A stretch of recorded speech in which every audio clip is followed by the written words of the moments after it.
Sir ನಮಸ್ತೆ. ನಮಸ್ತೆ madam, ಹೇಳಿ. ಸರ್ ಈಗಾಗಲೇ ಕಾಶ್ಮೀರದ ಪಹಲ್ಗಾಮಲ್ಲಿ ಯಾವ ರೀತಿ ಸಿಚುವೇಶನ್ ಆಗಿದೆ ಅಂತ ಗೊತ್ತಿದೆ. ಈಗಾಗಲೇ ಯುದ್ಧ ಘೋಷಣೆ ಮಾಡಬೇಕು ಅಂತ ಒಬ್ರು ಹೇಳ್ತಿದ್ರೆ, ಬೇಡ ಅಂತ ಇನ್ನೊಬ್ರು ಹೇಳ್ತಿದ್ದಾರೆ. ಸೊ ನಿಮ್ ಪ್ರಕಾರ ಈ ಯುದ್ಧ ಆಗ್ಬೇಕಾ ಬೇಡವಾ? ಖಂಡಿತ ಯುದ್ಧ ಆಗಬೇಕು ಅಂತ ದೇಶದ್ರೋಹಿಗಳನ್ನ ಸದೆ ಬಡಿಬೇಕು. ಇದು ನನ್ನ ಕೋರಿಕೆ.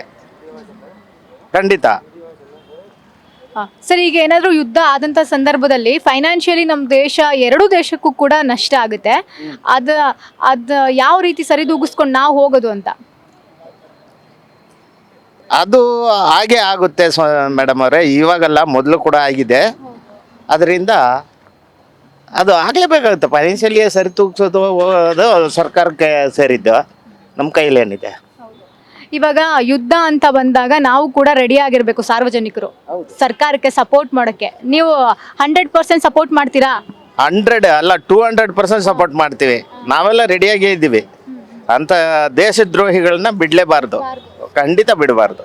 ಈಗ ಕಾಶ್ಮೀರ ಇರೋದು ನಮ್ಮ ದೇಶದಲ್ಲಿ, ಆದ್ರೆ ನಮ್ಮ ದೇಶದ ಪ್ರವಾಸಿ ತಾಣಕ್ಕೆ ನಮಗೆ ಹೋಗಕ್ಕೆ ಭಯ ಬಂದಿದೆ.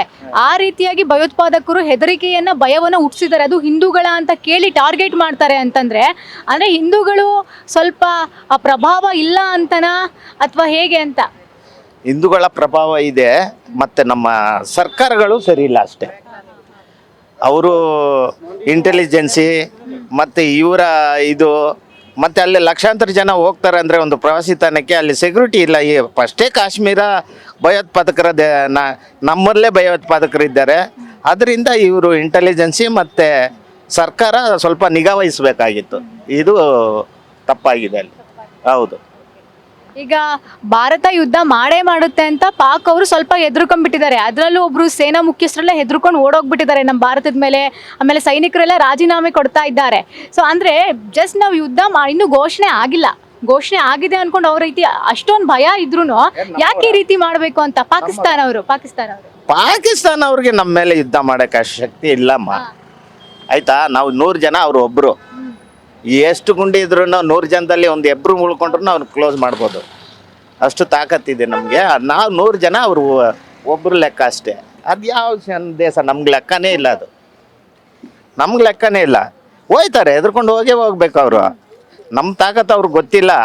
ನಾವೇನಂದರೆ ಸರ್ವರಿಗೂ ಸಮಬಾಳು, ಸರ್ವರಿಗೆ ಸಮಬಾಳು ಅಂತ ಬಸವಣ್ಣವರ ಇದರಿಂದ ಬಾಳೋರು ನಾವು. ಅದರಿಂದ ಅವ್ರಿಗೆ ನಾವೆಲ್ಲ ಬಿಟ್ಕೊಟ್ಟಿದ್ದೀವಿ. ಆಯಿತಾ? ಅವ್ರಿಗೆ ಇದಿಲ್ಲ ಅಂದರೆ ಅದು ನೆನೆಸ್ಕೊಳ್ಳೋಕ್ಕೆ ಟೈಮ್ ಇಲ್ಲ ಅವ್ರಿಗೆ. ಅಷ್ಟೊಂದು ನಾವು ಬಿಟ್ಕೊಟ್ಟಿರುವಾಗ ಅವರು ತುಂಬ ಜಾಗ್ರತೆಯಿಂದ ಬದುಕಬೇಕು. ನಮ್ಮನ್ನ ಎದುರಿಸ್ಕೊಂಡ್ರೆ ಬದುಕೋಕ್ಕಾಗಲ್ಲ. ಅವರು ಒಂದು ಸೆಕೆಂಡಲ್ಲಿ ಉಡಿಸ್ಬಿಡ್ಬೋದು ಅವ್ರ ದೇಶನ. ಈಗಾಗಲೇ ಸಿಂಧೂ ನದಿ ನೀರನ್ನು ಕೂಡ ನಮ್ಮ ದೇಶ ನಿಲ್ಲಿಸಿದೆ. ಅಲ್ಲಿ ನೀರಿಗೂ ಕೂಡ ಕಷ್ಟವಾಗ್ತಾ ಇದೆ, ಎಲ್ಲ ಬೆಲೆ ಜಾಸ್ತಿ ಆಗಿದೆ. ಸೊ ಇನ್ನು ಮುಂದೆನೂ ಇದೇ ರೀತಿ ಇದ್ರೆ ಕಷ್ಟ ಆಗುತ್ತಲ್ವಾ ಅವ್ರಿಗೆ ಬದುಕಕ್ಕೆ? ಸಿಂಧೂ ನದಿ ನೀರು ನಿಲ್ಸೋಕ್ಕಾಗುತ್ತಂತೀರಾ ನೀವು?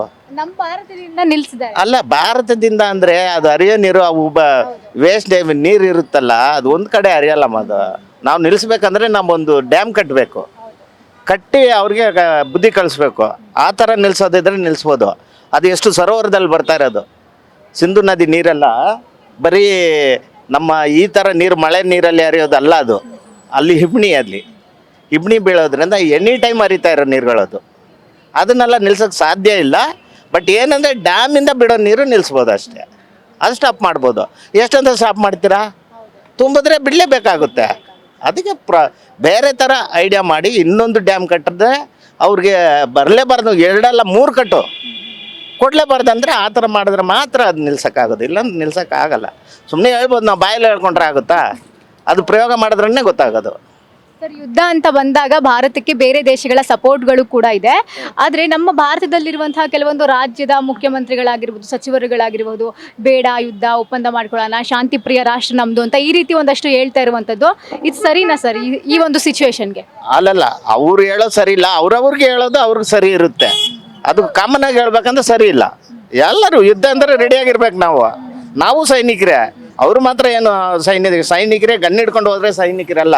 ಒಬ್ಬೊಬ್ರು ಮಾತ್ರ ಸೈನಿಕರ ಥರನೇ. ಒಂದೊಂದು ಮಾತು, ಒಂದೊಂದು ನುಡಿ ಮತ್ತು ಸೈನಿಕರ ಹೆಮ್ಮೆಗೆ ಗುರಿ ಆಗ್ತೀವಿ ನಾವು. ನಾವೇ ತಯಾರಾಗಬೇಕು. ಅವ್ರವ್ರ ಹೇಳಿಕೆ, ಅವ್ರವ್ರ ಅಭಿಪ್ರಾಯ. ನಮ್ಮ ಅಭಿಪ್ರಾಯ ಅವ್ರು ಹೇಳ್ಬಾರ್ದು. ಆ ಥರ ನಾವು ರೆಡಿ ಇದ್ದೀವಿ ಅಂತ ಹೇಳಬೇಕು. ಹೇಳಿದ್ದಾರಲ್ಲ ಮಲ್ಲಿಕಾರ್ಜುನ್ ಖರ್ಗೆ ಅವರೆಲ್ಲ, ನಾವು ಸಪೋರ್ಟ್ ಇದ್ದೀವಿ ಅಂತ. ಎಲ್ಲರೂ ಧೈರ್ಯ ಹೇಳಿದ್ದಾರೆ, ಮಾಡ್ತಾರೆ. ಕೆಲವರು ಅವ್ರವ್ರ ಅನಿಸಿಕೆ ಹೇಳ್ತಾರೆ ಅಷ್ಟೇ, ತಿಳಿದವರು ಯಾರು ಹೇಳಲ್ಲ. ಸರಿ, ಯುದ್ಧ ಅಂತ ಬಂದಾಗ ಯಾವ ರೀತಿಯಲ್ಲಿ ಸಪೋರ್ಟ್ ಕೊಡ್ತೀರಾ ಕೇಂದ್ರ ಸರ್ಕಾರಕ್ಕೆ? ಅವ್ರು ಏನು ಬಯಸ್ತಾರೋ, ಅವ್ರು ಏನು ಸಜೆಷನ್ ಕೊಡ್ತಾರೋ ಅದ್ರ ಮೇಲೆ ಡಿಪೆಂಡ್ ಆಗುತ್ತೆ. ಈ ಥರನೇ ನೀವು ಮಾಡಬೇಕು ಹೋಗ್ಬೇಕಂತ ಬಂದರೆ ಅದಕ್ಕೆ ತಕ್ಕಂಗೆ ಮಾಡ್ತೀವಿ ನಾವು. 200% ಆವಾಗಲೇ ಹೇಳಿದ್ದೀನಲ್ಲ, ಅವ್ರನ್ನ ಮಾತ್ರ ಬಿಡಲೇಬಾರ್ದು, ಅಂಥ ದೇಶದ್ರೋಹಿಗಳನ್ನ ಬಿಡಲೇಬಾರ್ದು. ಅಮಾಯಕರನ್ನ ಇವರು ಯಾರು ಇವರೆಲ್ಲ ಜೀವ ತೆಗಿಯೋಕ್ಕೆ ಯಾರು ಹೇಳಿ? ಈ ಥರ ಎಲ್ಲ ಮನುಷ್ಯರನ್ನ ಇವ್ರು ಸಾಯಿಸೋಕ್ಕೆ ಇವ್ರು ಯಾರು ಪರ್ಮಿಷನ್ ಕೊಟ್ಟಿದ್ದಾರೆ? ಇವರು ಅವ್ರು ದೇವರಾಗಿ ಸೃಷ್ಟಿ ಮಾಡಿದ್ದಾನೆ, ಅವ್ನು ತಗೊಂಡ್ರೇ ಉಂಟು, ಬೇರೆ ಯಾರು ತಗೊಳ್ಳಂಗಿಲ್ಲ. ಇಂಥ ದೇಶದ್ರೋಹಿಗಳನ್ನು ಅಲ್ಲಲ್ಲೇ ಸುಡಬೇಕು, ಮಾಡಬೇಕು, ಹೋಗ್ಬೇಕು, ಇದ್ದಾಗ ಆಗಲಿ, ಘೋಷಣೆ ಆಗಲಿ, ನಾವೆಲ್ಲ ರೆಡಿ ಇದ್ದೀವಿ.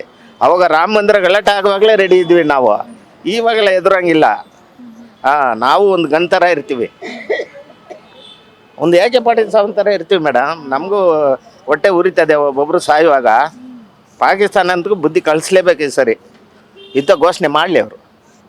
ಸಂತೋಷ ನಮಗೆ, ನಾವು ಫುಲ್ಲು ಮನಸ್ಸಿನಿಂದ ಅದನ್ನು ಬಯಸ್ತೀವಿ, ಆಗಲೇಬೇಕು ಯುದ್ಧ, ಖಂಡಿತ ಆಗಲಿ. ಇಲ್ಲ ಇವ್ರನ್ನ ಹಿಂಗೆ ಬಿಟ್ಕೊಂಡು ಹೋದರೆ ಆಗಲ್ಲ, ಇವರು ದೃಢ ನಿರ್ಧಾರ ಮಾಡಲೇಬೇಕು. ಯುದ್ಧ ಅಂದರೆ ಯುದ್ಧ ಘೋಷಣೆ ಮಾಡಬೇಕು. ಹೌದು, ಯಾವುದು ನಮ್ಮ ಯಾವುದು ಇವಾಗ ಯುದ್ಧ ನಡೀತಾ ಇದ್ದಿದ್ದು ಉಕ್ರೇನ್ ಯಾವುದು? ನೋಡಿ, ಆ ಥರ ಎಲ್ಲ ಬಿಡಬಾರ್ದು. ತಿಂಗಳಾನ್ಗಟ್ಲೆ ಅಲ್ಲ, ಬಾರ್ಡ್ ಧ್ವಂಸ ಮಾಡಾಕ್ಬಿಡ್ಬೇಕು, ಒಂದೇ ವಾರ ಫಿನಿಶ್ ಎಲ್ಲ. ಒಬ್ಬರೇ ಇರಬಾರ್ದು, ಮಣ್ಣು ಪಾಳಾಗ್ಬಿಡ್ಬೇಕು. ಈ ಥರ ಎಲ್ಲ ಎದ್ಕೊಂಡು ಪದ್ರಕೊಂಡೆಲ್ಲ ಮಾಡೋದಿಲ್ಲ. ನಮ್ಮಲ್ಲಿ ಬೇಕಾದಷ್ಟು ಇದೆ, ನಾವೇನು ತೋರಿಸ್ಕೊಳ್ತಾ ಇಲ್ಲ ಅಷ್ಟೇ. ಒಬ್ಬೊಬ್ಬನು 100 ಜನಕ್ಕೆ ಸಮ ಇದ್ದೀವಿ ನಾವು, ಏನು ಇವ್ರ ಥರ ಹೇಡಿಗಳಲ್ಲ. ಇನ್ನೊಬ್ರನ್ನೆಲ್ಲ ಇದು ಅಪಹರಿಸೋದೆಲ್ಲ ಮಾಡಲ್ಲ ನಾವು. ಇರಲಿ, ಎಲ್ಲರೂ ಚೆನ್ನಾಗಿರೋಣ, ಸರ್ವರಿಗೆ ಸಮಪಾಲು ಸರ್ವರಿಗೆ ಸಮಬಾಳು ಅಂತ ನಾವು ಬಿಟ್ಕೊಂಡು ಹೋದರೆ, ಇವ್ರು ಇಲ್ದೆಲ್ಲ ಮಾಡಿದ್ರೆ ಇವ್ರನ್ನ ಬಿಡಲೇಬಾರ್ದು. ಅದೇ ನನ್ನ ಕೋರಿಕೆ.